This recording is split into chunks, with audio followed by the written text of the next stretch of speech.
Creating a Twitter account is easy. It requires only a username and email. Former women's soccer player Jackie Torta said she created hers in about 5 minutes. I enjoy Twitter. I got on it a few weeks ago just because I had heard a lot about it and a bunch of my friends were on it, and I know it's all the social media buzz. But with classmates and fans more plugged in than ever, Torta and other student athletes need to be more aware of what they say on social media sites and who's hearing it. That is, according to Associate Professor of Strategic Communications Jackie Lambiase. If professional athletes and student athletes realize that everything they say on social media is just like shouting something out to a sideline fan, that lots of people will be listening in on that, they'll probably do better in terms of saying the right thing. Director of Athletics Media Relations Mark Cohen said the university doesn't have a policy in place regarding student athletes and Twitter.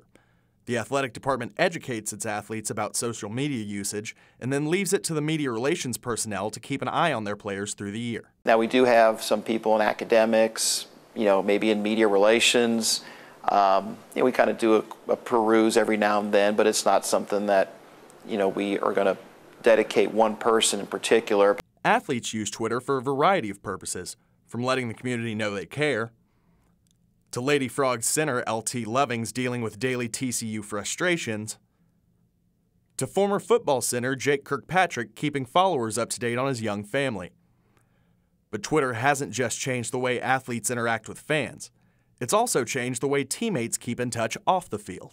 Sometimes they'll say, hey, I'm at Blue Mesa, for happy hour, like, y'all come, or I'm so-and-so, and so I enjoy, kind of knowing what everyone's doing. I called former women's basketball player senior Emily Carter to get her thoughts on Twitter and see what she's tweeting about. It's for me, keeping up with some of my friends and teammates especially, saying a lot of random stuff. That's really what Twitter's for me. If I have something random I'm thinking about, that's what I put on my page. However, inside jokes and things said to entertain friends can lose context in a public forum, then take off in the viral world of Twitter. The fans are going to look you up, and the fans then have other websites that they can say, hey, look what so-and-so said, or look at the picture they took, and then in turn media are going to see that. So there's a chain reaction, no doubt. TCU baseball player Jimmy Farr had a few tweets of questionable taste on his page, including this one. We brought the tweets to the attention of media relations last week, but both Farr and coach Jim Schlossnagle declined to comment on this story. The account has since been deleted. But athletes can maintain a social space online. Lambiase said student athletes could protect themselves from unwanted attention by setting their Twitter to private, as Torta and Carter did, or by using aliases in their social networks.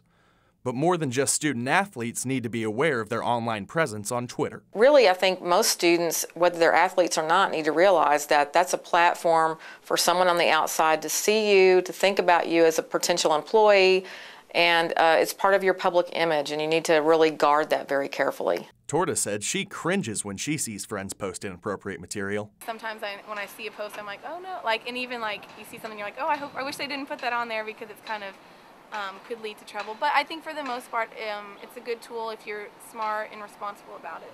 A little forethought goes a long way before hitting tweet. Josh Davis, TCU News Now.